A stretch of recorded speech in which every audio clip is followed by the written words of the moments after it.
see you. I think we saw a few of you at the previous session on the low end panel, and some of you yesterday as well. But thanks again for joining on our event this morning, which is co-hosted by the Clean Air Fund and the Climate and Clean Air Coalition (CCAC), focused on the Africa Clean Air Program. Obviously, as many of you know, Monday Climate Action Week has grown from an event focused on the city and domestic policies here in the UK to a very global event, and we're really happy to spotlight this program today here with some of our partners. And again, thank you to Clean Air Fund for co-organizing this event with us here today. So the ACAP program, the Africa Clean Air Program, is a regional initiative that brings countries together, it brings partners together to combat air pollution while delivering climate, health, and development benefits. And with support from governments of the United Kingdom, who provided financial support to ACAP, this will be a model for regional coordination and ambition on air quality globally. With that, I won't spend too much time up here. I'll pass it over to Martina Otto, the head of the CCAC Secretariat, who will speak on the coalition's vision for ACAP and regional cooperation going forward.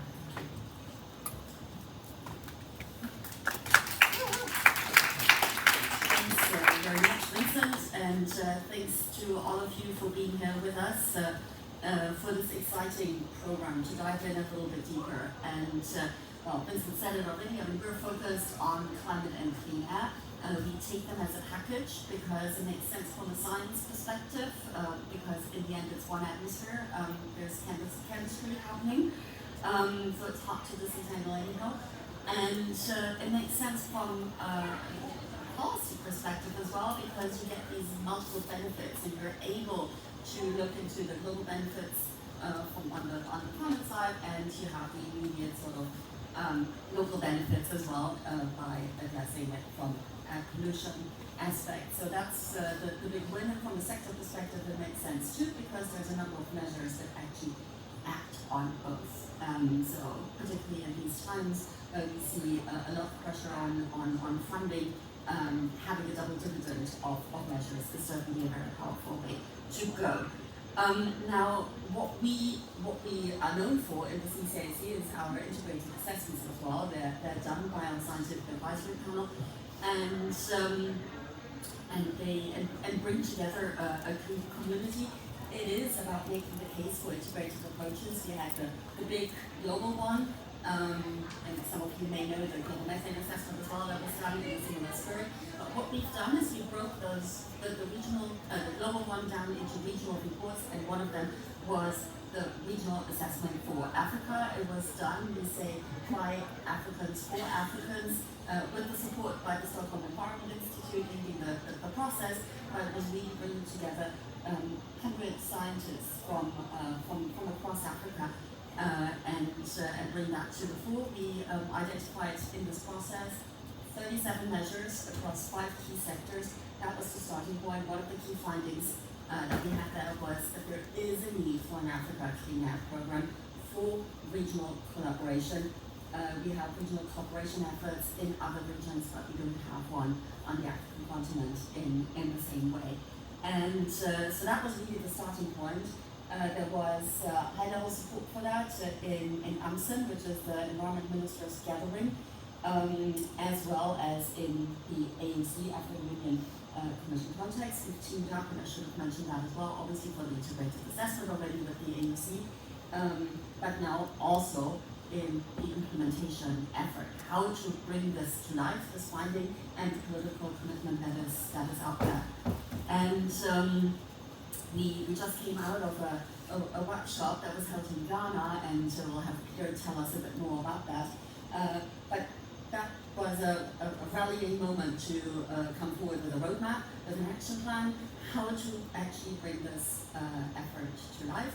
It's a direct response as well to the UN Environment Assembly resolution on transboundary air pollution, and maybe that for you in the room, I'm pretty sure you're fully aware why also this transboundary or the regional approach makes sense, because it's a transboundary issue. Air pollution doesn't know any borders, and it's important to address the topic at home, but also across a shared airshed. At the same time, it allows us to harness as well opportunities for harmonization of standards, for example, use the market levers when maybe for one country it would be too hard, to actually have that as a regional lever to create a market opportunity as well to take on technology solutions that have these positive benefits for air quality. So maybe with that, painted a picture where we are. We have released 1 million from the CCAC Trust Fund to get us kickstarted on implementation with an approach of champion countries, bringing in the regional economic commissions as well, so sub-regional level in Africa, because they can help very much with standard setting as well. So it's, I think, a very interesting setup. We will work on knowledge hubs in that space as well, and we will also look at making very clear connections to other efforts that are out there. And obviously, if we talk air pollution, we also talk cities. There's a lot of possibility in terms of the implementation capacity. It's within their, what is within their jurisdictions. And Jamie's in the room, Clean Air Fund, and we've been working together on this pretty much a number of sessions today here. And it's really, really nice to see how we can harness the synergies as well with the Brave Cities program there as well. We look at that. I think I'm just looking at what else I wanted to bring. Obviously, the champion countries with Ghana, Morocco, South Africa, Kenya, and Madagascar lined up. And you will hear from some of them, but there's really a lot that is going on in the region besides that. But the elephant in the room is the finance. We have commitment, we have the awareness, and we see that some of the most polluted cities in the world are actually on the continent, but there's very little finance already going into air pollution action, and even less so into that region. I think that's really important to hold as a thought, and for us as an angle to see how we can attack that and address that and turn it around. And maybe the last point I want to end with, it is worth investing in air quality. The times are over where we needed to put up with it as sort of a way to a necessary evil coming along with development. That may have been true at the beginning of the last century, but it's no longer true. We didn't know better, probably. In some cases we may have known better, and we still did it. But we don't have to put up with it. We can do better, the technologies are there. It's a way of setting the priorities and changing the paradigm, how we think about it, and thinking about it as an asset, and clean air as an asset. And that's something, again, I look at James nodding, because we've been working together with our common air efforts that Jamie has pulled together. And there's a paper for those who are interested, there's a paper on that as well that puts that out pretty clearly. With that, I hand back to Vincent, but thank you very much.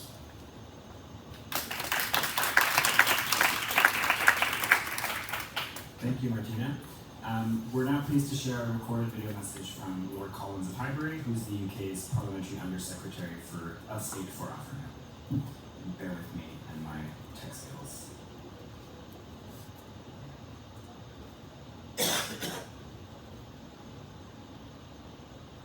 Good evening.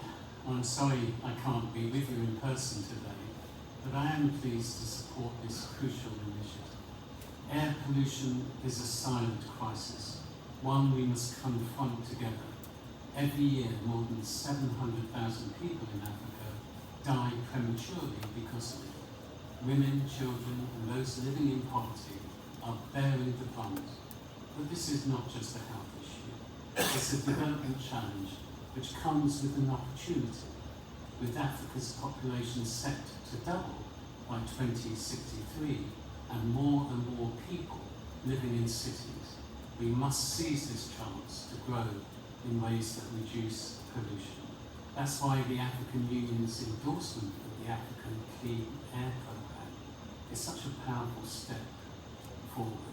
Designed in Africa for African countries, this initiative will help countries work together to tackle air pollution across borders, and that vision is already taking shape.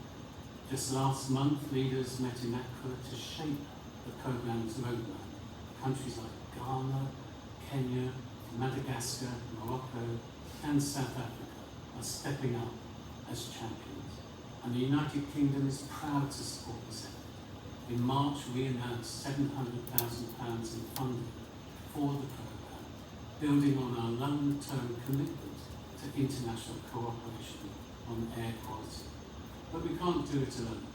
The burden of air pollution in Africa is immense, while the resources to tackle it remain far too limited. Less than 4% of global air quality funding reaches the continent, even though it suffers some of the highest health impacts. This imbalance speaks for itself. And it's time to change it. So I join you in calling on everyone, step up and invest in clean air now.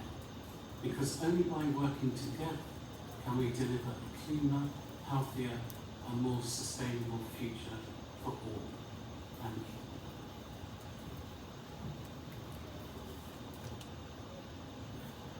All right, with the scene set, I think we'll move to our first panel of the morning. The first panel will explore how national efforts are evolving and how countries are leaning into regional cooperation to accelerate air quality and climate outcomes. And this panel will be moderated by Deo Akure, who is the Program Manager and Air Quality Scientist at AirQO, a pioneering initiative out of Makerere University in Uganda. So I'll invite you up to the stage, Deo, to invite the speakers as well.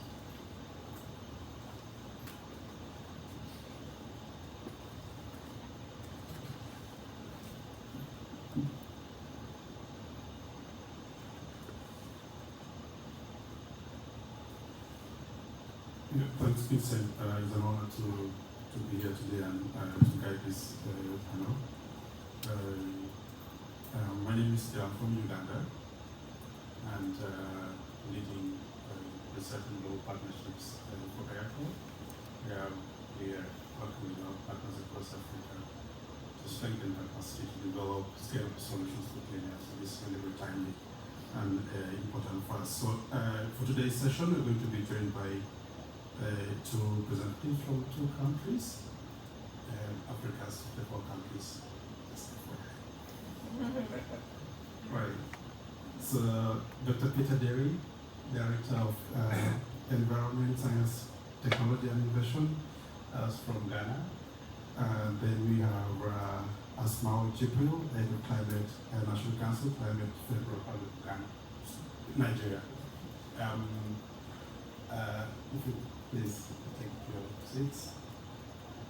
And just to say, yeah, I have the privilege of working with having strong partnerships in both countries, and also, yeah, physically into West Africa. It's a bit skewed, West Africa.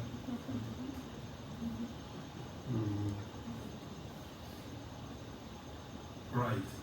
So I think to get us started, we'll start with Peter. Peter has been involved in coordinating CCSC work for over 20 years, particularly on the development of Ghana's short-term climate policy plan, integrating the same into the NDC. The NDC's nationally determined contributions. He has been a champion for African Clean Air Program since the days when Ghana was the co-chair of the CCSC. Now I've met Peter several times virtually, so let's finally meet in person. Peter, I'm going to invite you to share more about your work. But just to get us started, maybe talking about the progress that Ghana has made in terms of institutionalizing air quality. Obviously, also highlight some of the challenges and opportunities. Of course, as a champion country, and I hope I can leave this place. Uganda will be added to the list of champion countries as well. Peter, you have the floor. Okay, thank you very much and good morning to everyone. I deem it a great pleasure to be able to share with you perspectives from Ghana on the subject of clean air. So Ghana, being a developing country, is like many developing countries, share similar problems when it comes to air quality issues. So from the energy sector, where we still have people cooking wood fuel, charcoal, and therefore having indoor pollution, all the way to the waste sector where we have landfills and open burning, which also creates problems for the air quality.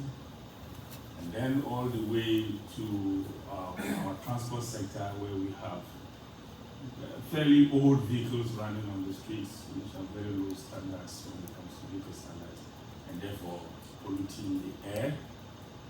We still have issues with quality of fuel, even though Ghana has now moved to 10 ppm when it comes to sulfur in diesels. But of course, we know that is still not enough. So every sector of our society, and even when you talk about construction, roads, we have unpaved roads where there's a lot of dust. In terms of construction, there are no very good environmental regulations that guide construction, so people in the construction sector tend to pollute a lot, and that also affects air quality. So the issues are enormous, and I believe that many developing countries share these issues with us.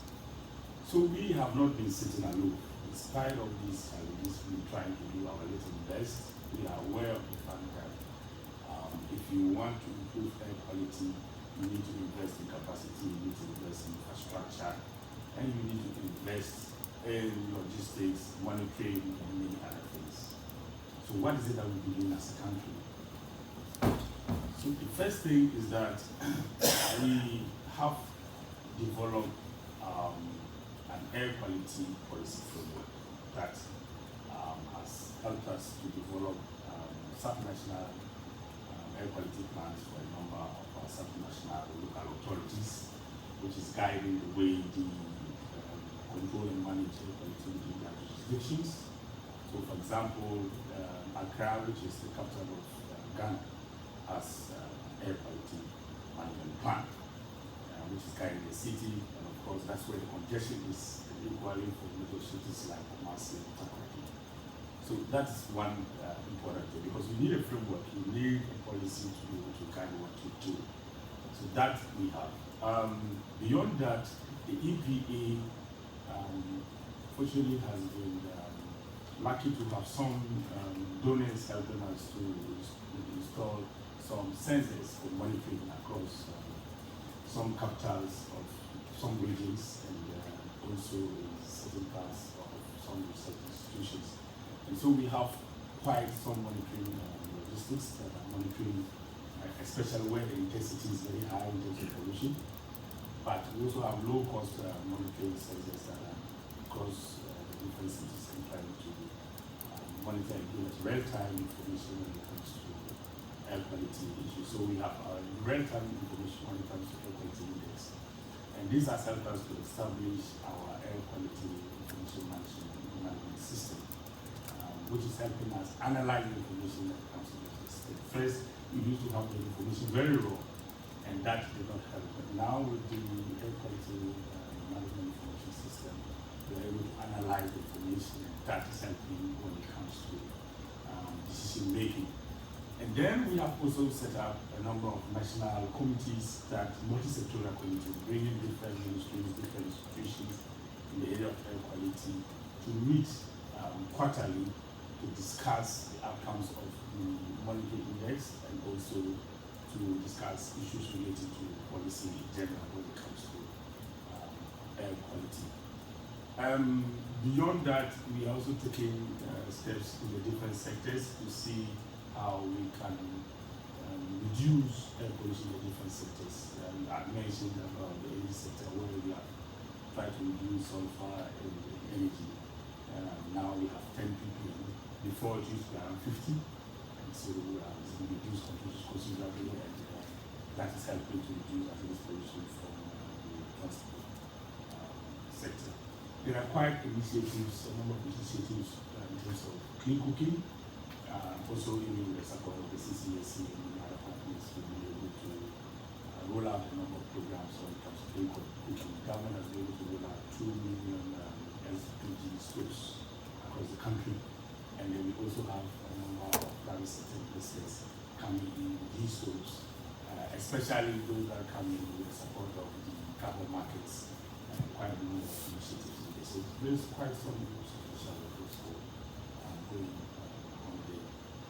In terms of waste management, yes, we have tried because of the air quality plan that the cities have developed. We are encouraged to enforce, try to prevent open burning.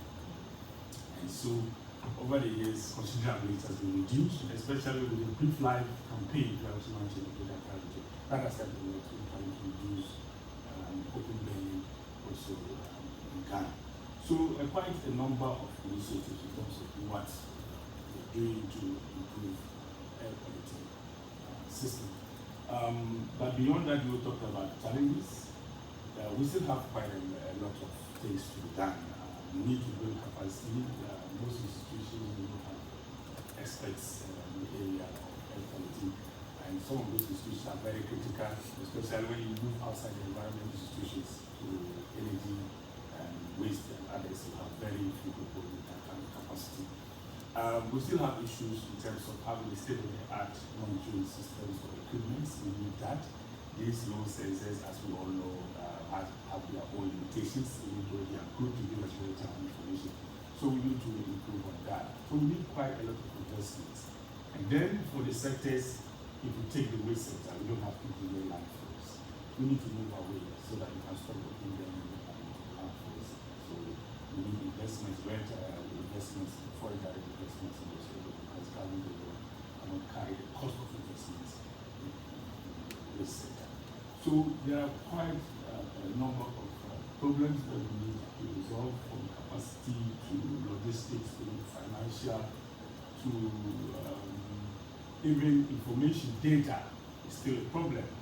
And then finally, one of the biggest challenges is how we can get politicians to prioritize the subject of air quality. Is still an issue.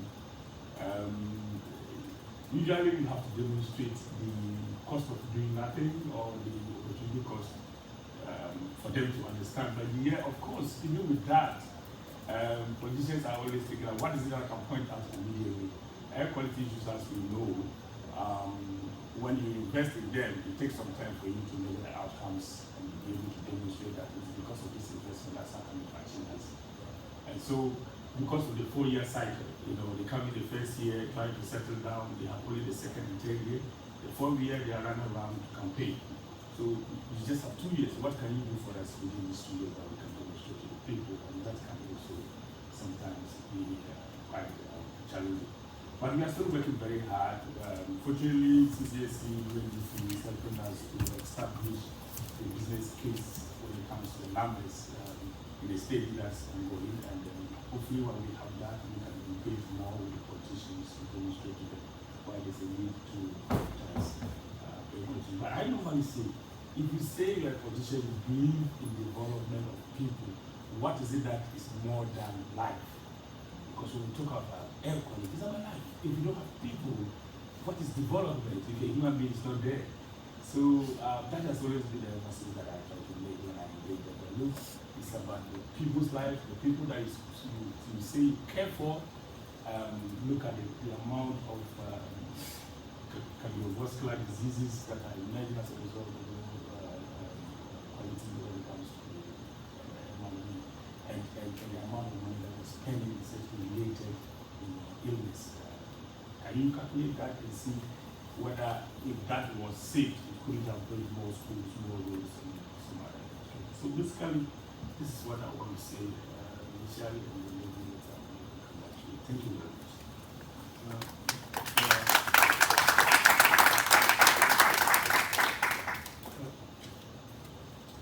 Thanks so much, Peter. If I can just summarize the kind of like your overview,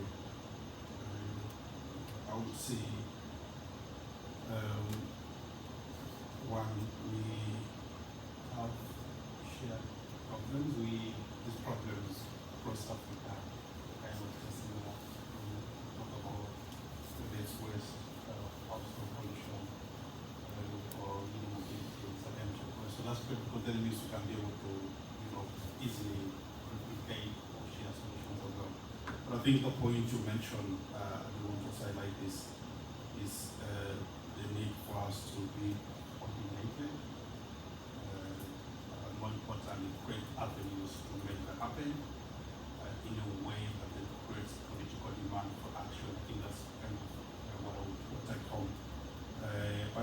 because of time, I want to invite Asmao. Asmao is from the Federal Republic of Nigeria, from one of these states. As a state in Nigeria, she'll tell us where in part of Nigeria that is. And this is a director at the Department of Climate Change, Federal Ministry of Environment, and she heads the mitigation division and also CC's focal point in Nigeria. Somehow, in the spirit of stock take and thinking ahead, we just walk us through what's happening in Nigeria. Thank you. Thank you very much, and it's a pleasure to be here at this event, and I'm happy to tell you about what's happening in Nigeria on air quality. Like you said, I'm from Katsina State, which is the northern part of Nigeria. So in that part, we're experiencing desert encroachment. So it's always dusty, no matter the season. If it's rainy season, even before the rain falls, there's a lot of dust that is being spread with the wind, and then before the rain falls, and then it comes down. So we also have the thunderstorms, and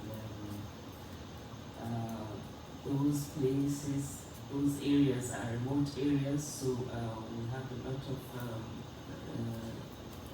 we use a lot of firewood for cooking. So with the desert encroachment, you can imagine that how we don't have any more trees in that area. So it's very hard, especially for the women and the children, because they have to fetch the little firewood they can gather in those areas to come and then start cooking with it, and that impacts on their health again. So it's very difficult having good air quality in that area. So Nigeria is an oil and gas country, so there's also a lot of pollution through the production of the oil and gas. There's a lot of leakages from those pipes and everything. We have the methane leakage and all of that. So to that effect, CCAC also supported us to have the methane guidelines. We worked with the petroleum sector, that is the Ministry of Environment, with the petroleum sector to come up with the methane guidelines, with also the climate CATF. Yeah, so we worked with them to get the guidelines. So we started implementation of the guidelines in Nigeria, also with the support of the CCAC, of course. So, and then we have a lot of people in Nigeria. We have a large population of almost 250 million people. So with that also you can imagine the kind of waste, the kind of pollution generally that we have in Nigeria. We gather a lot of waste, which also releases a lot of methane. We do a lot of agriculture, and we're also trying to see that we do some smart agriculture with the support of CCAC as well. We're also working on open field burning. So with that's Self-Help Africa. The CCAC is supporting us with the open field burning, which we have a pilot project working with the local government there. So what we do is we're trying to teach them how to do some the climate smart agriculture, and then raising awareness on open burning. So we've seen some results so far. The project has not concluded yet, but so far we are seeing some results, because those that are practicing the climate smart agriculture through this project are having a higher yield than those that are not part of this project. So we can see the difference. And course, at the end of the project, we'll have more information and more data that we can bring in publicly. So we also have the project on the food-free buses. We're working with the Ministry of Transport, so we're bringing in the CNG buses and the electric buses. So, like Peter said, there's a lot of emissions from the cars because we have a lot of old cars as well, which release a lot of emissions. So, we're trying to reduce these cars on the roads by using these electric buses and CNG buses. So, that also we need to have more information on the data and what we have reduced so far. So on the household clean household energy, that is the clean cooking. We have developed a national clean cooking policy 2 years ago, and now we have a final draft for the implementation plan for Nigeria. We're going to do the validation next week on 1st of July. So we collected inputs and comments from the different ministries, departments and agencies, also with the private sector and the NGOs and CSOs. So we're going to validate it next week.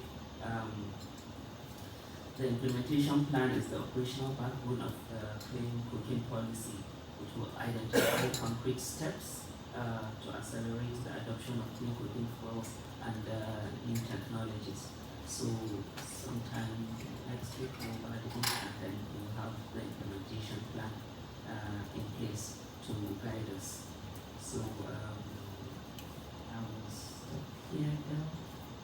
Yeah, thank you, Simon. And it reminded me when I was in graduate school about 10 years ago. All the assignments, many people were writing constructs about brain skills in Nigeria. I don't know how much of that is a big deal now, but I think it's glad that you bring that proposition who you are there in the room and how we can be able to have all this targeted kind of intervention. I also want to start by highlighting what you mentioned about the wildlife-based CNG initiative buses. We can say with confidence that the buses actually exist. I've seen them in Lagos, and yeah, that's really good to see. So I think one, trying to be more targeted. Recently, I was involved in a scoping review, looking at some of the sources of pollution. And I think one of the things that stood out is the fact that when it comes to oil source pollution, major oil sources, I think the energy, Nigeria power plants, I guess South Africa kind of stood out. And I think it's really good to see that we are having those templates that look at all the issues across different sectors of the continent.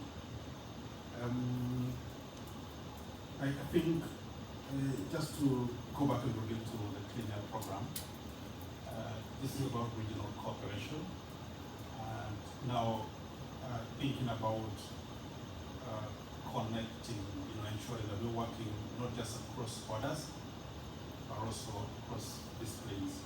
So how can we then, all these synergies we're building locally in our respective countries, how can we use the program to be able to enable collaboration across borders? So my first question to Peter, how do you see the Clean Air program kind of being an enabler towards fostering these cross-border collaborations? So can have this, maybe regional Africa-wide template for tackling air pollution. Okay, so thank you very much again, and I'm very excited about this question because Ghana has always been the forefront when it comes to having an African program on clean air. And I had the opportunity to be on the CCAC and during my time as coach, we managed to push this through, and today we are with the Union trying to get this across the region, which I think is a positive achievement on behalf of the CCAC, and I want to congratulate the CCAC for those efforts, and of course we're aiming for now taking this out to not just work from the region.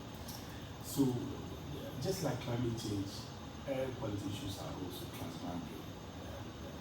If you want to make a higher impact, you need to have an integrated approach. You need to look at things from a transboundary lens.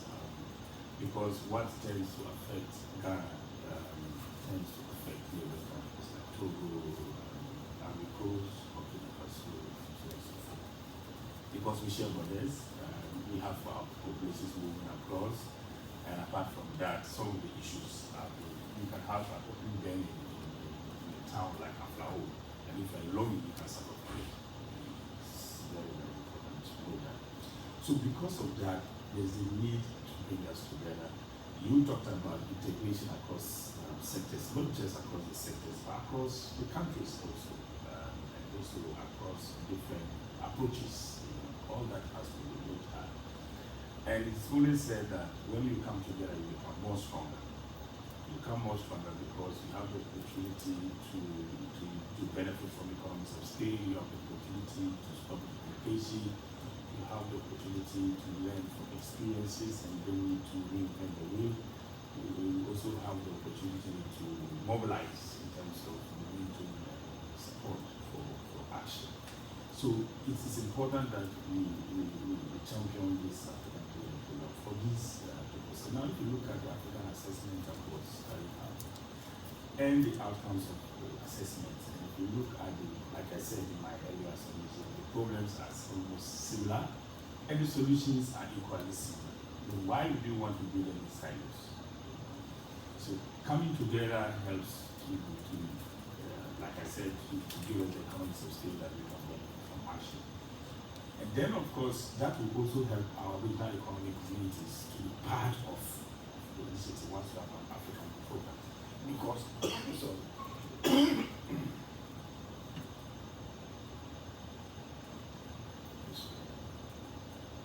because when you, it is only when you have an African program that you are able to bring in these regional economic communities. If without that, it's very difficult for them to support the countries to achieve. And then, of course, some of the countries we are at different levels in terms of where we are when it comes to equality issues, our strengths and our weaknesses. So when you come together, you are able to create that balance. You are able to benefit from the strengths of each other, and then you are able to use that to lift up those countries that they are more weaker than others. So there are enormous benefits for us to embrace this regional program. And it's my prayer that very soon we will be able to establish especially the centers of excellence for the region, where we can all come together and learn, share data, share information, share best practices, and form a community of practice. That will be very helpful for me. This is completely absent. I know in some regions of the world we have these things happening. Unfortunately, in our case, we don't have any. So this is a clear opportunity and entry point to bring that kind of transformation and change as we approach that we have in dealing with equality issues in our region as Africa. Of course, it is also going to serve as an opportunity to attract investments and funding from our developed country friends. Because once we know that we have a program and we can see the direction is very clear as to what the objectives are, or what are the targets to be met and all that, then we are prepared to come in and do it. So it also creates opportunity for transparency, and then it helps in attracting resources all over the world. So there are a lot of reasons why we need to do this, and I am particularly happy that we were able to engage on the 27th, 28th of May in Accra, when we brought all the regional economic communities, we brought all the representatives from all Africa, South Africa, Southern Africa, Eastern Africa, North Africa, and West Africa. We all came together. And when we had a discussion, we all agreed that look, we have common problems, common objectives, common goals to be met, and common solutions to look at to. And so there's a need for us to have this program. And it was completely acceptable in that discussion. And so we're looking forward to having the roadmap, and the roadmap definitely will be a way of guiding us towards achieving the clear program, and hopefully one that is done we should be able to roll this out. And we will do advocating at Amsterdam as we're moving to Amsterdam in July or in August. Yeah. We will be advocating as champion country and continue to do this. So this is basically what I want to say at this point. Thank you. Yeah, thanks so much, Peter. I wish you had more time. Right, thanks. Yeah, I also want to take this opportunity to share some interesting facts about Lagos. Lagos is Africa's largest mega city with more than 20 million people. The economy of Lagos is actually larger than the economy of individual 45 countries in Africa. So they say when you take care of Lagos, you pretty much taken care of Nigeria. I don't think that's correct. And you've also, to a greater extent, developed a strong template for many cities in Africa. So I want to, from the Lagos perspective, with that assumption that Lagos can also be extrapolated to cover Africa. So on the same note, in terms of advancing regional collaboration on how the ACAP can be leveraged to take this forward. Your thoughts, please. Thank you, Del. I think Peter has covered everything, but of course, like you said, and I said earlier, Nigeria is a very large country with a lot of people in it.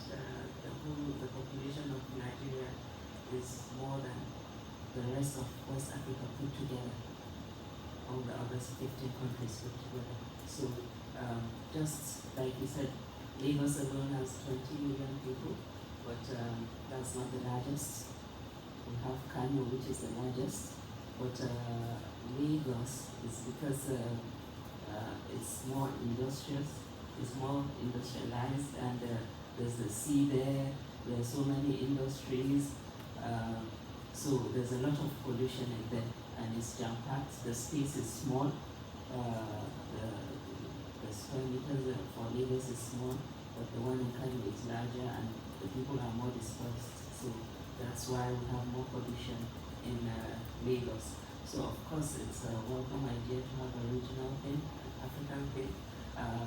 So in this kind of meetings, I think we could be inviting the ECOWAS as a regional body so that they make some policies or some plans or initiatives that will help the region, and of course the AE, the African Union. Peter has already said that something is already going on, so I think that is welcome, and of course we look forward to it.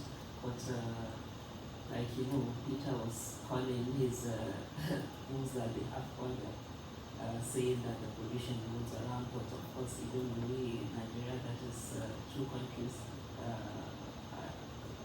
yes, away from Ghana, of course the pollution can reach there and even of course pass. So I think even what is happening in the climate space is pollution from even other continents coming to another continent to consume. So I think it's good that we're going to have this initiative on the ground, and will of course help us with air quality. So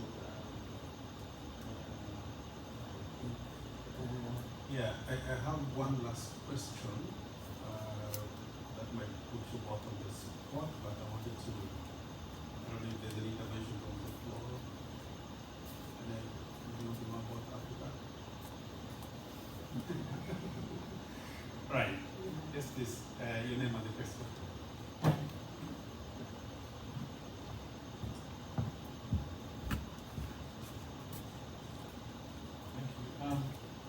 Chairman from Southern Environment Institute,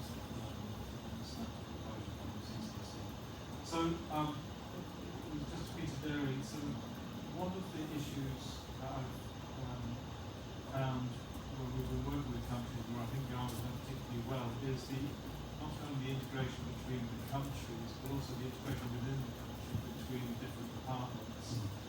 And I'm still fascinated as to why it works pretty well in Ghana. And that to me is also something to spread. And I just wonder if you have any reflection on how you have managed to integrate across between the different ministries that will have to implement measures eventually, but also the integration between climate change and pollution. Right. One more question, then we'll take that. Thanks a lot. It's Stephen Bland with the World Resource Institute, Acting Director of Urban Efficiency and Climate. Following on the meeting, because it's a question in my head was very related, which is I was wondering, from both Ghanaian and Nigerian perspective, what is the most convincing data and arguments that you make to your peers in national government from other sectors, very much related to the previous question, that you've seen as most effective in bringing on board the transport department, the health department, etc. We've been working in Nairobi with George and Ivy, Number Africa, and with ECHO as well, and had some surprising results sometimes about what the most compelling arguments are to get different ministries on board. In this case, it was Nairobi County Health Department. It was figures showing the percentage of their budget going on combating respiratory ailments that was more effective than the number of deaths. So, just interested in what thoughts. Thanks. Yeah. Related question, so that means we can take an extra question. Since yeah. Right. My name is Angie Bingham. I'm an economic specialist and I'm also from Nigeria, so I'm quite interested in what's happening there. So I was just wondering, I know it's still early days, but has there been any policy improvements in the implementation of some interventions that have been established, like the conversion of houses into energy or electric houses, or the clean cooking, or also establishing the fact that you use PPM fuel? So is there been any improvements so far? And in terms of the sulfur, is there any SO2 management that we're doing in Ghana or Nigeria? And the other question I wanted to ask was in terms of getting the politicians on board, and would it be helpful to do like a research basically on the health impact and then quantify what the economic impact would be in terms of like the case study for a specific location? Is that something like you use for the local government to show that there is something going on? Right, thanks. Yeah, so just to recap the question, and I think small feel free to take one first. Direct to Ghana, but I believe would also apply to other countries as well in terms of integrated approach. How is that? Why is it possible? What are we doing differently? What's the magic there? And related to on WRI, it's what is the most compelling argument that can actually make that integration happen. And I want to wave my flag here as well and say that it is happening in Uganda as well, no? Right. Go ahead. Okay. Thank you very much. It did not start easy at the beginning. It didn't start easy. You need first to establish a kernel of people who are very capacitated on the subject. They then become the ambassadors or champions in their different institutions. So you need to build that small group of a team of persons across the world who understand the subject, and then they then become champions of the different subjects. Because without having people who understand the subject, it's difficult to bring them around the table. So that was the first thing to do. And that's how come you have invitations coming to the Ministry of Environment. We are nominating people from other ministries to go and represent Ghana.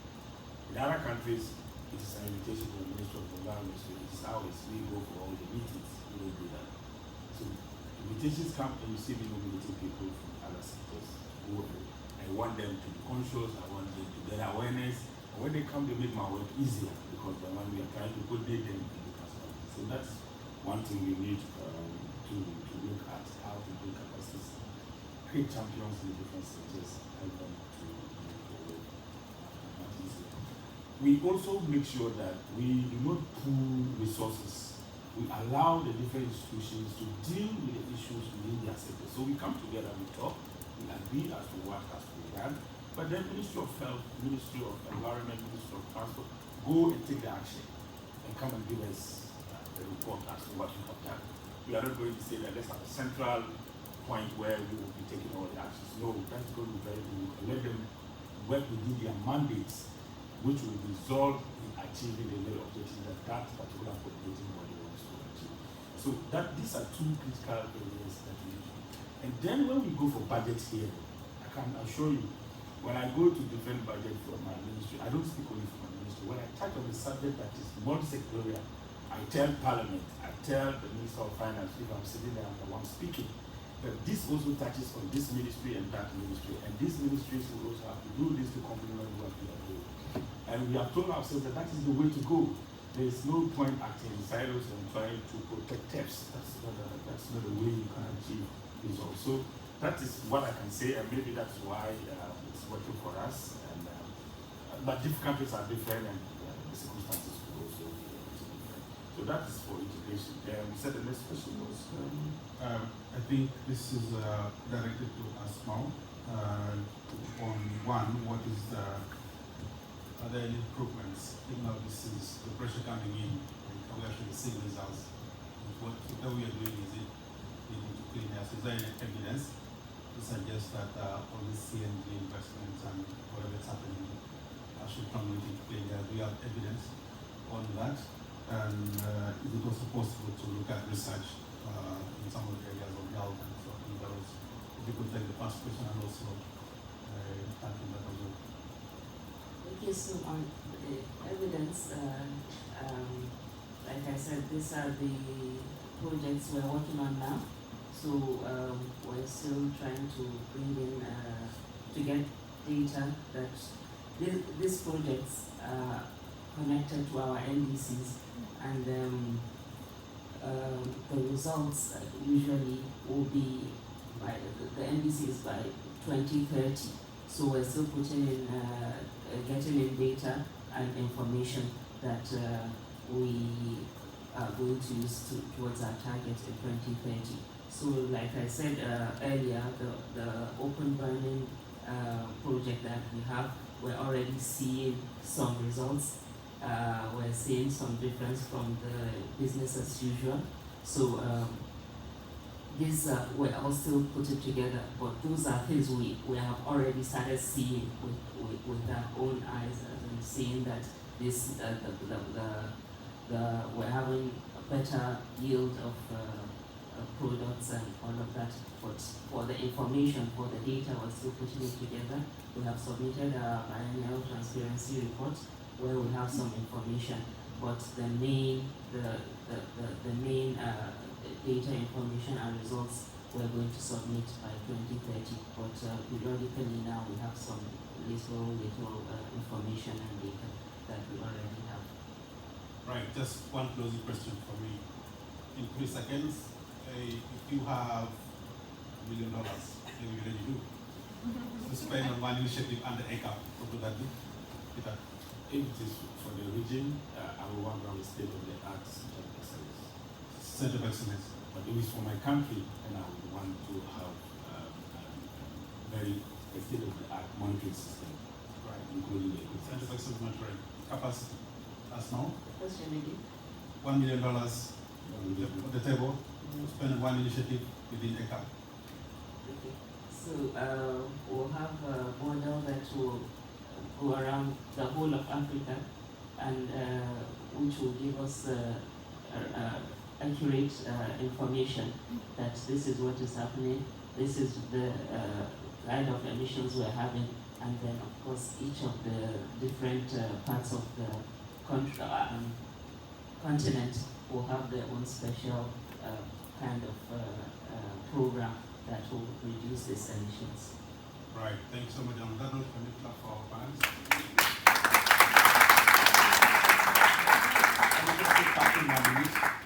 Thank you. Yeah, thanks for the insights. I think this is really great to know. Just some of the things that come up is the fact that one, we need obviously continue with the science-led approaches, and I think I like that CCSC, that is really pretty much the backbone of CCSC, understanding that adopting the science-led approach that Martina highlighted earlier. Obviously, we need to work together and we need champions to do that.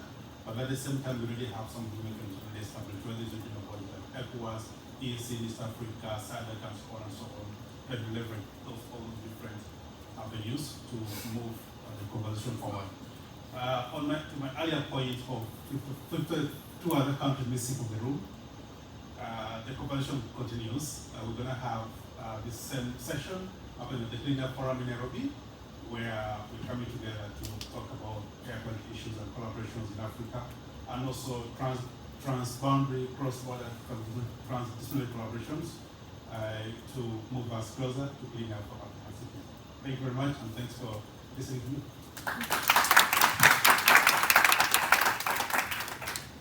Thank you so much, Dr. Akure, and thank you to our panelists as well. It's a great discussion.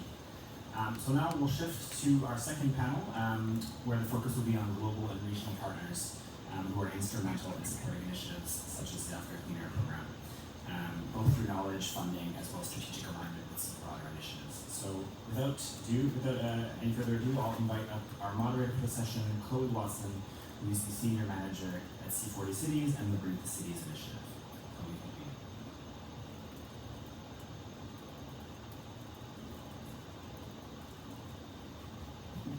Thanks very much and good morning everyone. My name is Chloe Watson and I'm the Senior Manager for Knowledge and Policy for the Breathe Cities Initiative working at C40 Cities. For those who aren't familiar, Breathe Cities is a global initiative that supports cities around the world to cut air pollution and carbon emissions, and it's delivered as a partnership between C40 Cities, the Clean Air Fund and Bloomberg Philanthropies. So in the first session we heard about some of the fantastic progress that's being made in Ghana and Nigeria in advancing the clean air agenda, as well as some of the challenges and opportunities. I picked up on investment in technology and capacity building, the importance of political buy-in and demand for action, and opportunities to form communities of practice and really share and collaborate. In this second panel, we'd like to build on some of those themes and explore the role that global and regional partners and partnerships can play in supporting initiatives like the Africa Clean Air Program and helping to drive action. So joining me for this discussion, it's my pleasure to welcome to the front to join me Dr. Bill Parrish, Deputy Director of the Department for Environment, Food and Rural Affairs in the UK, Jane Burston, CEO of the Clean Air Fund, and Professor Ed Brown, Research Director of the Modern Energy Cooking Services Programme at Oxford University.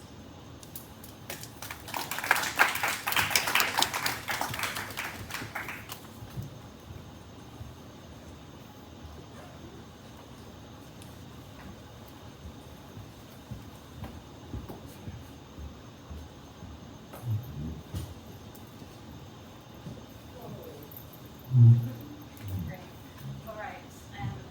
So we don't have loads of time, so I'm going to ask the panelists to be relatively succinct in their answers, but hopefully we'll also have time to come out to the audience for one or two questions a little bit later. But the first person I'd like to turn to in the discussion is Bill, Dr. Bill Parrish. As I mentioned, Bill is Deputy Director at DEFRA and has been head of the Air Quality and Industrial Emissions Division since December 2018, where he holds responsibility for the development of policies and legislation to deliver new measures to reduce air pollution from all key sources. Before this, Bill was head of the evidence team in AQIE, where he led a multidisciplinary team of analysts and scientists to shape the evidence base and monitoring of air pollution, as well as playing a leading role in shaping the government's 2019 standards. So Bill, we heard a little bit from the previous panel about the importance of regional collaboration, the need to take a transboundary lens in driving air quality action. So I'd like to ask you a couple of questions about UK's experience and perspective on the importance of regional collaboration. So I wondered, could you tell us why has the UK invested in tackling regional air pollution through the UN Economic Commission Figure Air Convention? And what is the UK doing to support other regions to reduce their own regional air pollution? Morning everybody. Our story on air pollution goes back centuries, but back before I was born, back in the 1950s, we had a really bad smog in London that probably accounted for thousands of lives. The combination of traffic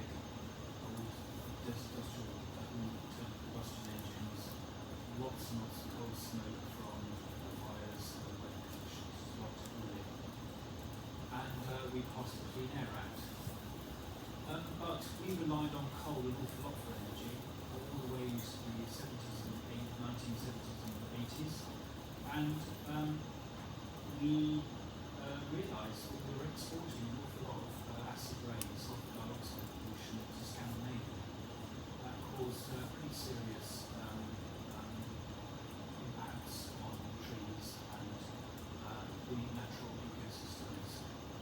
So, as a result of that transboundary pollution experience coming across from the sea, we were, I think, looking back at it historically, politicians were reluctantly drawn into the need for international cooperation on starting to control our pollution.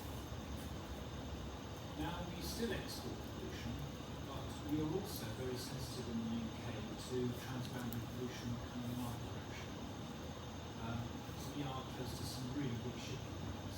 Maritime pollution accounts for a lot of the 2.5 pollution in the southeast. About 15% of our pollution over an annual average comes from continental Europe, or even depending on wind conditions. So, because it's such a transboundary issue, it's really important that we tackle the problem in collaboration with our European partners. And as a result of, I think, 40 years working on reducing our own pollution challenges, the UK is a very crowded, small island, increasing population, increasing industrial activity, and despite having made a lot of progress, we still have some considerable challenges. One of those big challenges now is how we bring society with us, and we have to really start bearing down on the narrative that we've been on the stove. And of course, it has become politically quite divisive, very local. When some politicians have made brave decisions in terms of charging zones for traffic. So we have a lot of experience to share, and we have a lot of science to share. Let's count the millions that have been invested since the 1950s on research, both on medical effects, but also practical stuff, understanding air pollution chemistry, transboundary movement, how we measure it, monitor it, model it, everything else. There's a lot to share. But every other country's done a lot on this, so cooperation is an obvious way to work together to help share experience and to find solutions to some continuing technical challenges. And of course, even if we do this in the European level, climate change now is a big international challenge, and we have to be, there is an opportunity here for us to look at climate change and air pollution together in a more integrated way. They are not separate issues. But whilst climate change is slightly global, there are opportunities for win-wins, but also some potential tensions. And if we start to share those early lessons learned now, then that can really help regional cooperation and avoid other countries maybe making the same mistakes as we made. Thanks so much, Phil. So I think it sounds clear that from a UK perspective, there's a lot of experience to share, but also still challenges, and not least, I think one of the things that stood out in what you just said for me was the challenge of bringing society along with us in that action, which I think is something that we see commonly, certainly at C40 across a lot of the cities that we work with. So next I'd like to turn to Jane in Burston. Jane's held senior leadership roles in the UK government and in the National Physical Laboratory, leading programmes on climate, air quality and science policy. And she currently serves on the World Economic Forum's Global Future Council on Clean Air and is the Commissioner of our Clean Air. Jane is widely recognised for advocacy on clean air, having spoken at the UN General Assembly, COP, Davos, and featured by others, including the BBC. So Jane, we heard in the first panel some great examples of the work happening in Ghana and Nigeria across a lot of different sectors, including waste management, how to just heard from Bill that, you know, there's lots of opportunities to share lessons that are emerging from different countries. Based on the Clean Air Fund work in countries including South Africa and Ghana, what are some of the scalable approaches or lessons that you think could inform broader air quality efforts across Africa? Thank you. It's very exciting to be here and see the progress with the Africa Clean Air Programme. I echo Peter's comments about it's been a while in the making and long overdue. And yes, so we've worked in Ghana for since we started in 2019, and more recently South Africa, and through the Green Cities Programme, Nairobi also. And we see a reasonable number of common themes across the cities and the countries that we work in about what works and what more is needed through this programme and others.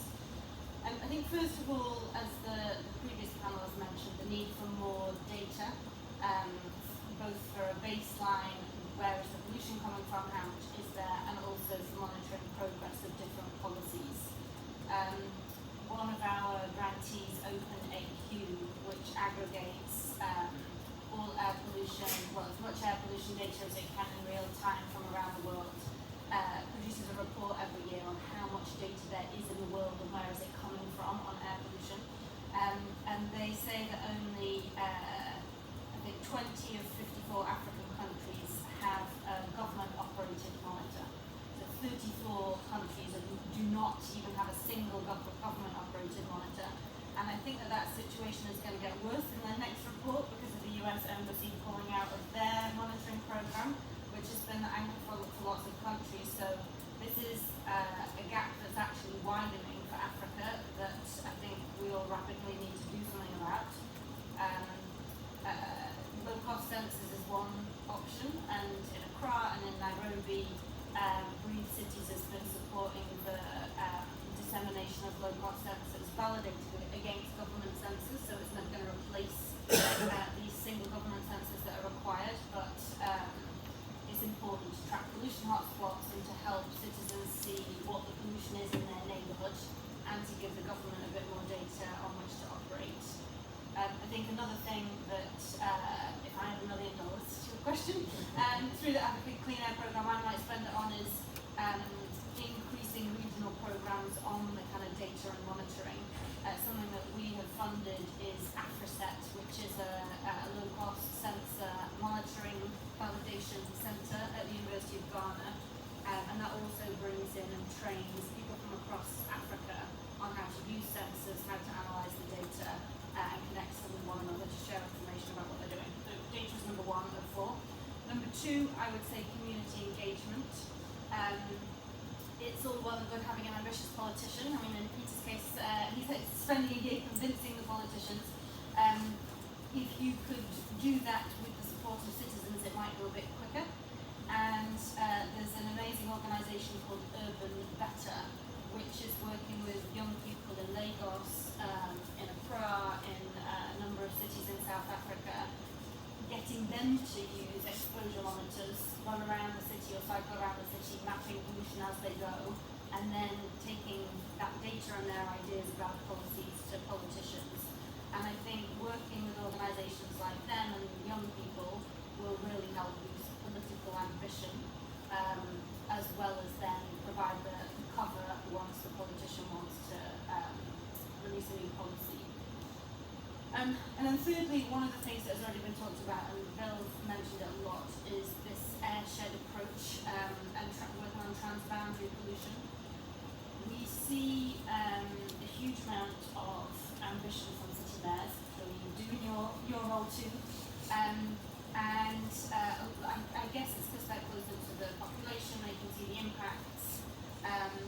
We were setting up with C40, one of the first grants that we did was the Clean Air Accelerator. And at the time we thought better to have strong ambition from these cities and have fewer cities signed up than just lots of cities signing up to something that isn't particularly strong.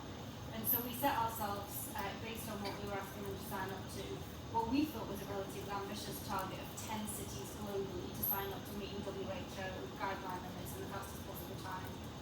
When we kicked it off, we got 38.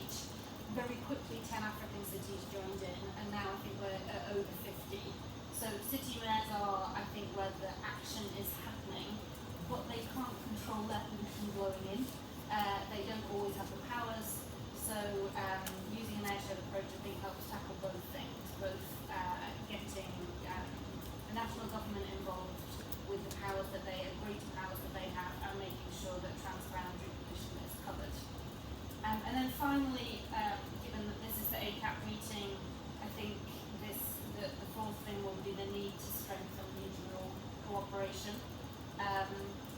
We're doing it through C40's African Cities for Clean Air initiative, which now has 11 cities strengthening air quality management and providing technical assistance for the policies that they want to implement, but also helping those governments learn from elsewhere, what's working, what's not, and how to set up new projects. So we're very pleased to have supported the development of ACAP and hope we can play a larger role in its success going forward. Fantastic. Thanks so much, Jane. So the need for more data and monitoring, community engagement, an airshed approach, and strengthening regional cooperation. Yeah, I think all are really important pieces of the puzzle. And maybe just to share one anecdote on the airshed approach, we ran a workshop with Green Cities last month in Johannesburg, and we had the cities of Johannesburg, Tshwane, and Ekurhuleni, who all share an airshed, come together and talk a little bit about how they're working together to try and tackle air pollution and some of the challenges in that, but also the kind of real importance in taking that approach. Great. Next, I'm going to hear from Professor Ed Brown. Ed is the Research Director of the Modern Energy Cooking Services Programme and Professor of Global Energy Challenges at Loughborough University. He is the £40 million SEDO-funded Connects initiative, which is working to accelerate adoption of modern energy cooking, unlocking cleaner environmental health benefits in Africa and beyond. So Ed, building on Jane's reflections on lessons, these key kind of pieces of the puzzle we need to be thinking about, could you share, I guess, some reflections on those key lessons from a clean cooking perspective? So I'd love to hear, how does the next programme address the role of clean cooking in reducing air pollution, and what are maybe some of those lessons that are emerging as countries are transitioning to low carbon? Thank you very much. Good morning, everybody. It's great to be here. I feel like a little bit of an interloper in the sense that my background isn't in clean air, but is very much in the international development community. And I lead a large FCDO-funded program in cooking.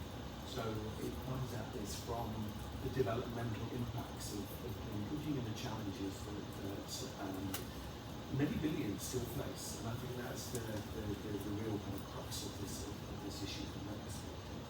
I think I attended a meeting in the House of Lords last night, which is organised, and something that has hit me this morning and indeed in that meeting yesterday is I thought it was complex in the clean cooking world, but looking at how household energy fits within the broader context of the issues that you are all struggling with, and it is a large portion of the issues facing many countries, but it's also, you have to look at it in terms of almost trade-offs in terms of the limited resources that there are. Do you put them into clean cooking? Do you put them into the waste collection issues within individual cities and so on? And that's also mirrored, I think, by the complexity in terms of not only the different ministries within countries like Nigeria and Ghana, how do you get them to work together effectively? It's also in terms of the aid programming and the ways in which different parts of our own government work together. So it's interesting that I think that the work here is led by BESMES, we have a strong influence and presence from DEFRA, and yet I think DFID has maybe not been quite so, FCDO has maybe not been quite as strongly represented within these debates. How does all of that connect together? And how do we, as an FCDO program, interrelate with all of these issues? This is something that I feel very strongly about. I've actually been talking a lot with the CCAC, maybe through the Council Sandra, over the course of the last year about how can we do something around that.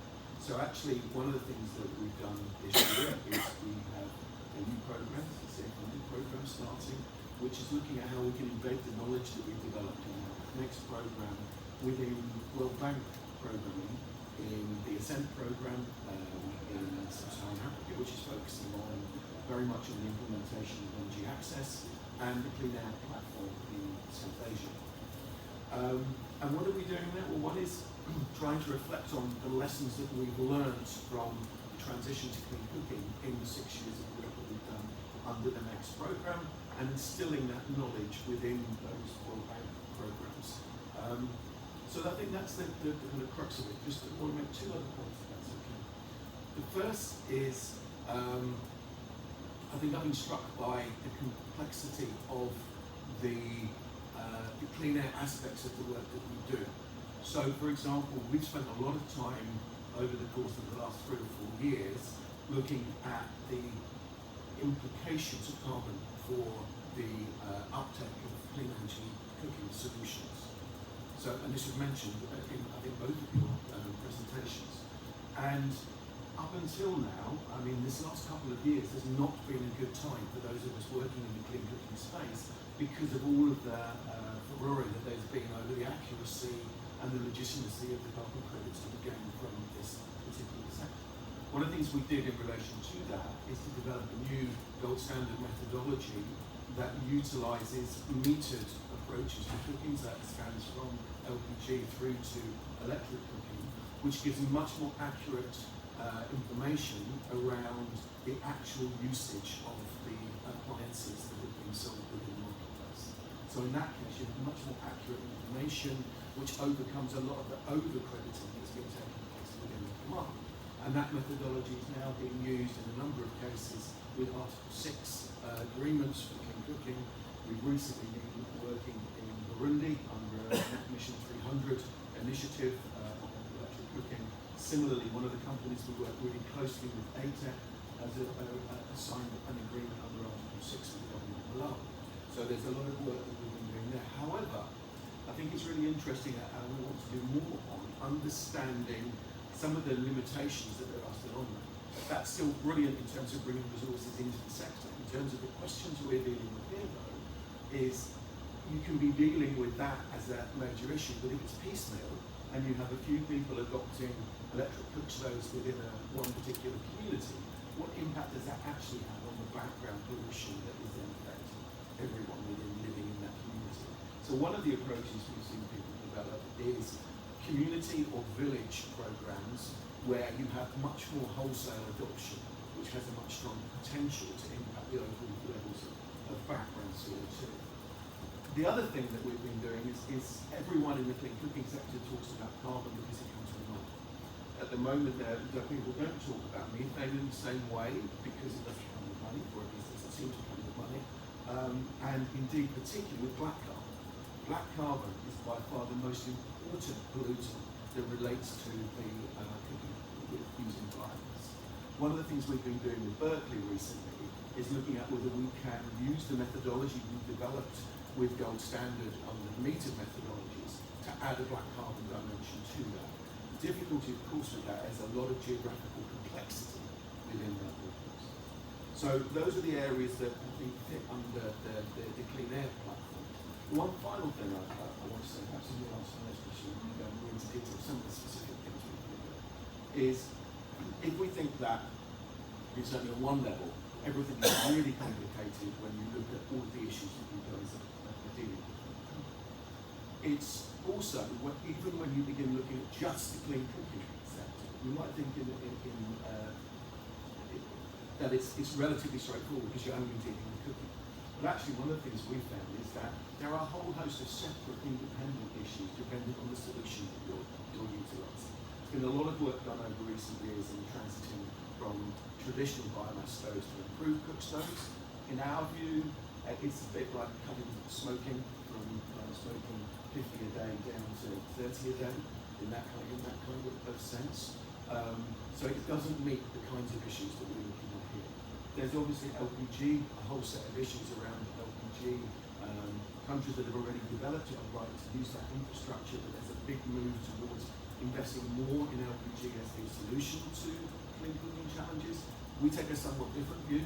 in the sense that where there is an opportunity to avoid investing in assets that become stranded ultimately because of the transition to electricity, we've been doing a massive amount of work on the affordability of electric cooking. And within a scenario of extremely limited financial resources, utilising the resources that are going into electricity infrastructure and ensure that they can be utilised for the uptake of electric cooking. It's something that not only improves the ability to reach the ultimate solution in some ways in terms of the clean air progress, but also it addresses one of the major challenges facing ministries of energy across the continent, which is to do with the low levels of demand that electrification is leaving us with. In Kenya, where we work extensively, for example, KPLC is in all sorts of difficulties because of the success of their electrification program, but where they're not generating sufficient resources to repay the loans that have been taken out to allow that electrification process to occur. So in that circumstance, we've been working with the utility and with the Ministry of Energy to look at the promotion of electric cooking as a way of increasing the revenue coming into the utility. And that doesn't only work at the level of the utility, it works at the level of the meter provider as well. So that's one of the main areas of work that we've been doing. That's complicated enough to keep us very, very busy in the time conscious that we work. Thank you very much. Thank you. And I think complexity, this isn't easy, I think, is one of the things that kind of comes through strongly from what you've just talked about, Ed, whether it's different sectors coming together, there's so many different players, the data and measurement needed, and I think you just briefly touched on the financing piece, and I think that's where I'd like to come to next, and it came up in the first panel as well, a key challenge is to unlocking action at scale is this question of finance, and for this I want to turn back to Jane if that's okay. I know that kind of picture of air quality funding kind of globally is something that ACAP has been working to highlight and look at, and so I wondered if you could share some of the key barriers that you've seen to unlocking more development finance, including across the African region. Sure. So yeah, we produce a report every year called the State of Global Air Quality Funding, and it is not a pretty picture, I'm afraid. The 2024 report, which works on data from 2023 backwards, showed that just 1% of total development funding goes to air quality, and very little of that tiny amount goes to Africa. So although by some metrics Africa has 5 of the top 10 most polluted countries in the world, they only get 5% of that 1% of international development finance that's going to air quality. Most of the rest goes to Southeast Asia, more like 86% to Southeast Asia. And we think that that's a giant shame because there's a lot of pollution already and there's a lot of urban development, and it would be nice if development finance was going to avoid future air pollution rather than always being targeted to regions that are already very polluted, trying to get things shut down. And it's also a shame because, as previous speakers said, it's harming the economy. We produced a report called From Pollution to Solution in African cities, and it just looked at 6 different African cities, but across the 6, air pollution was costing 8% of GDP, and we see that around that figure come out of lots of different analyses by the World Bank and the one by Dalberg in India, but it's quite common that is the cost of pollution for urban areas. So 3 barriers for scaling up finance, given how low it is for Africa. I think number 1 is the manner in which the funding is delivered needs to change.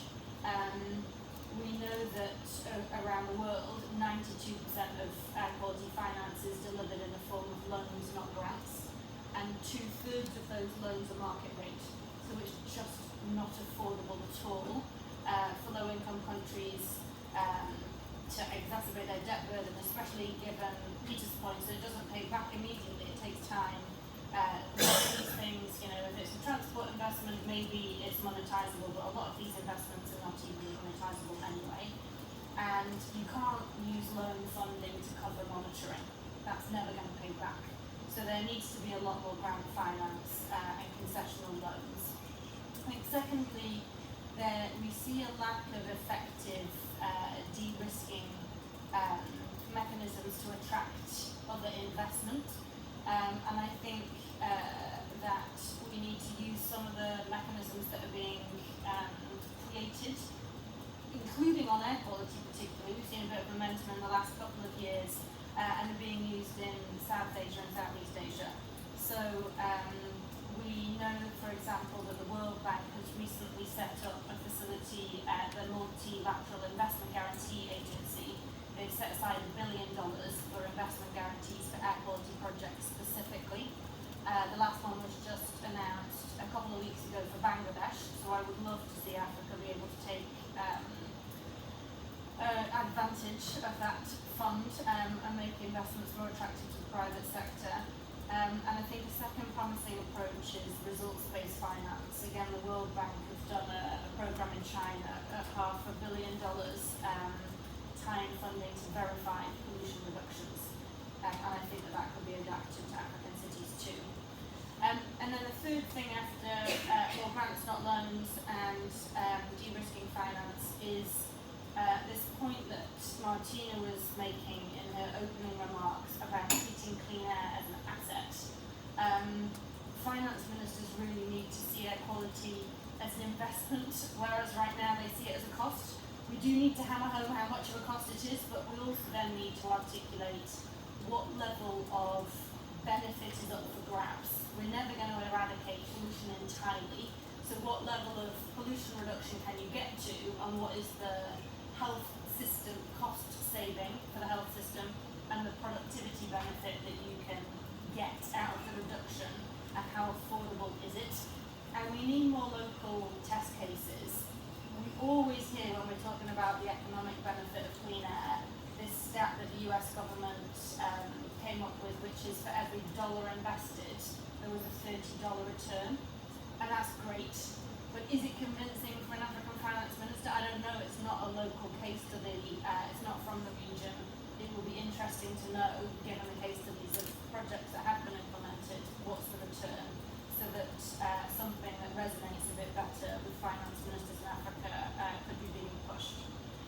So in Ghana, we're actually working with the government and UNDP to develop an investment case for improved air quality and health. And I will take note of the comment from WRI earlier about it's not always the deaths and the productivity savings or economic benefits related to that. Even though we think intuitively that would be the most compelling, it might be the specific budget lines that actually is the headline. So we'll bear that in mind as we progress our work. Thank you very much, Jane.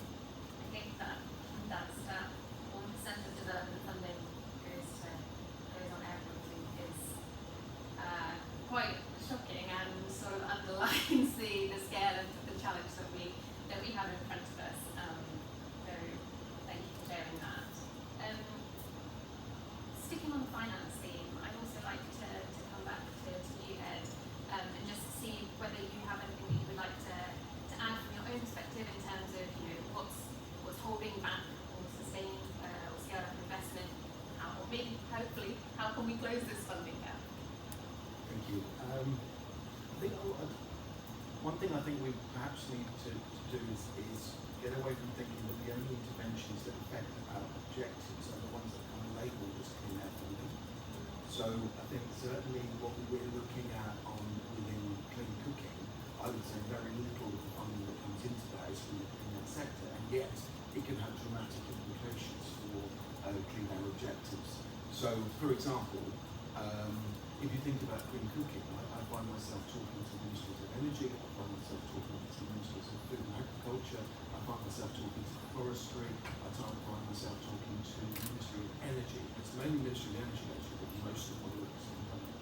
And I think it's interesting also that in some countries there's a clean cooking strategy being developed, then it's in the ownership of the Ministry of Energy. Most of the work we've done in Uganda, so you could get another call for Uganda there, Tanzania and Sierra Leone and Kenya, all of those have been with the Ministry of Energy. So I was really excited and interested to hear that in Nigeria it's been through the Ministry of Environment. And I think we've had a lot of connections and contacts with ministries of energy, including your own in Ghana, but not so much with the Ministry of Environment. So that's one lesson I've learned, is I need to talk to you guys, I think, more effectively than we've done already. But in terms of funding, that's a strategy that we've been taking. So whilst clean cooking goes into all of these other areas, we have tended to focus on the kind of obvious ways in which funding comes into the sector. So there's traditionally, when we started looking at electric cooking 7 or 8 years ago, electric cooking was not mentioned in terms of its applicability to meeting clean cooking objectives. And the main reason was because these people said that it was unaffordable. But actually, with the amount of research that we've done in the number of countries that we've done this research in, we've found that actually it is affordable. And in many cases, it undercuts the cost of charcoal in urban and peri-urban environments, and increasingly in other environments. But it becomes affordable through access to, in the more remote areas, it becomes affordable through access to carbon and other types of approaches of that nature. So I think it's looking in that broader sense of where the funding might come from. And I go back to the point that I made previously, that the biggest opportunity for clean cooking expenditure and actually meeting the challenge, because the challenge for clean cooking is that there remain 2.1 billion people globally that have no access to clean cooking foods whatsoever, which is why it has such a major impact on overall levels of air pollution. So over the same time period, there's been significant progress in electrification, and we haven't used that progress in electrification to tackle the other element of SDG 7. So of that 2.1 billion, well over half of those people are now connected in some way to the electricity system. It doesn't mean that you can bring electric cooking to every single one of those, but it is a massive opportunity. And because of the factors that I said before about the very nature of the electrification agenda in Africa, everyone's talking about Mission 300, about the opportunities that there are there. We need to make sure that expenditure on electricity infrastructure is done in such a way that makes electric cooking feasible. For example, Nepal has been through this very significant process of expansion of the electricity system to the point where the majority of people in Nepal now have access to electricity. We've had to work with the Nepal government over the last 2 to 3 years in redoing a lot of the wiring to allow for electrification of cooking to take place. Which is why it's so imperative that when there's a big new program of electricity infrastructure expansion, we don't make that same mistake again, that expansion is done in such a way that allows for big It was a very good point about there might be a lot of funding going to things that clean the air without being counted. And I'm looking at my colleague now to fact check me, because we also try and monitor that. I think that, is it 3%, 5%, pick the right one, of development finance has clean air as a co-benefit. We think it's probably more even than that. And yet we still publish our rankings for the people who declare what's clean air and what's not finance, because it pushes people to do more, and it also pushes people to start to measure the clean air co-benefits, which we think will increase attention to the issue. There was a project, I don't know which development bank actually, that I saw in Tamale, a city in the north of Ghana, where there was a beautiful new road had been financed, like really amazing. I had read prior to going there that more than 90% of the trips were done by two-wheeler. And I think since the advent of this road, that was no longer the case, not safe to cycle, really, really good and fast for getting to the national park in a four-wheel drive. But nobody had thought about putting cycle lanes in the city centre, given this new investment. And so I think if there is an incentive, even though the clean air benefits are coming through with some of this finance regardless, if there was more of an incentive to do the measurement, you avoid those kinds of harms. Like the rest of the world is trying to get people on their bicycles, and we just didn't put it wasn't thought about for that project, and it would increase the amount of benefit that we would get. Thank you. So how do we put front and centre the co-benefits of clean air action across different sectors? time is against us. So I think we will need to wrap up. I wonder if I could just close by asking each of the panelists to just share in like 30 seconds from what you've heard today, what excites you most about the work that is happening across the continent on clean air and the potential programs like the Africa Clean Air Programme. I wonder if, Phil, are we okay to start with you and we'll come back down the line? So I was really inspired by the panelists in the first session about what's been achieved, and it's a two-way process. I'd like to learn a bit more about how they've achieved those relationships and tackled some of their problems in an integrated way. Because sometimes we can get a bit complacent. We might have been doing a lot of air pollution over the last few decades, but it's time to try new things. So there's a lot we can learn together. I think for me, the people are starting to use the economic case a little bit more, figure out what narratives work the best with colleagues in government and do more cross-government collaboration. I've been, I feel less of an interloper now by the end of my 2 days in the community. I'm really excited about having a partnership with CCC, and I'm really excited that looking at these opportunities further and having more conversations with people. Fantastic, thank you very much. So I hope that everything that you've heard today has helped underscore the importance of regional and global collaboration in all working together to drive equity action and making sure that, as Jane and as Martina mentioned, we ensure that clean air is seen as an asset for all of us. So thank you very much, and please join me in thanking our panel for this.